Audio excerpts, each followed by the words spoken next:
Hey guys, and welcome back to my channel. So, kung wala pa mo nakasubscribe sa akong channel, please subscribe for more videos na ako'y guitar and ukulele tutorials, na ay math tutorials, o na ako'y DIY projects and repairs. So, Karon is another guitar tutorial request. So, kinig request ni Mr. Ryan Alfe Ortalia. So, ang iyang request is Samad sa Dughan by Castlefreak. So, una to sa intro. So, first chord is D.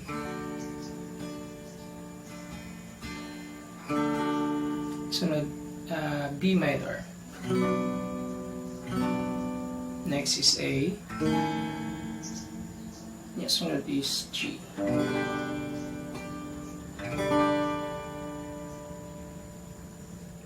Then, mga po siya gagamit sa verse. Ang last part lang sa verse is B minor, A, O, G.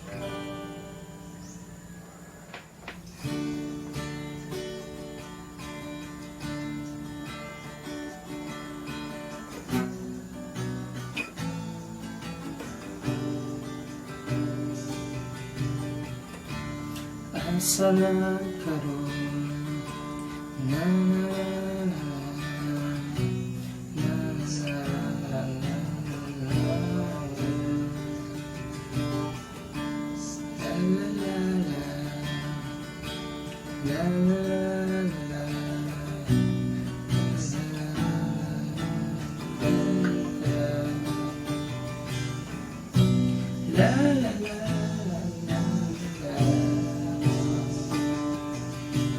chorus.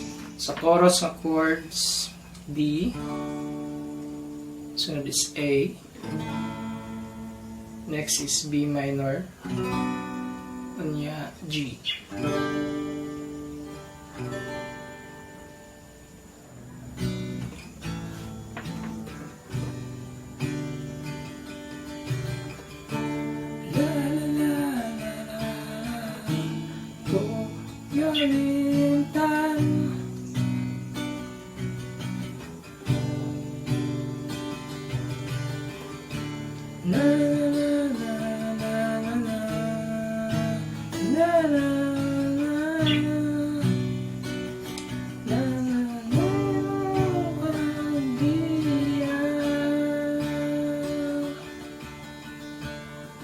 Intro na po nga chords.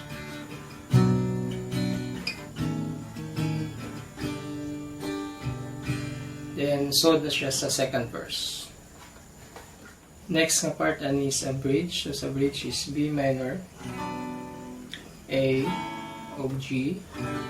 So, buhaton ni siya ka duha. Imo pagdiya, ang ipay mo,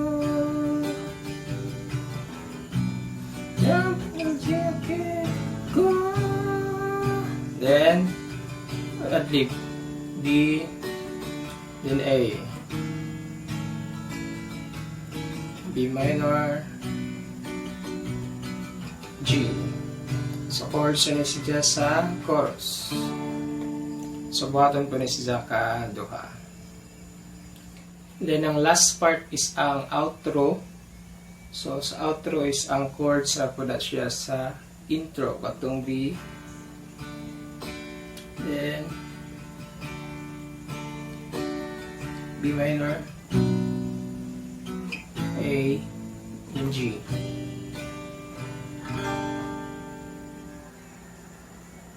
So mo to ang chords o chord patterns nga gigamit sa kanta nga Samad sa Dughan by Castlefreak.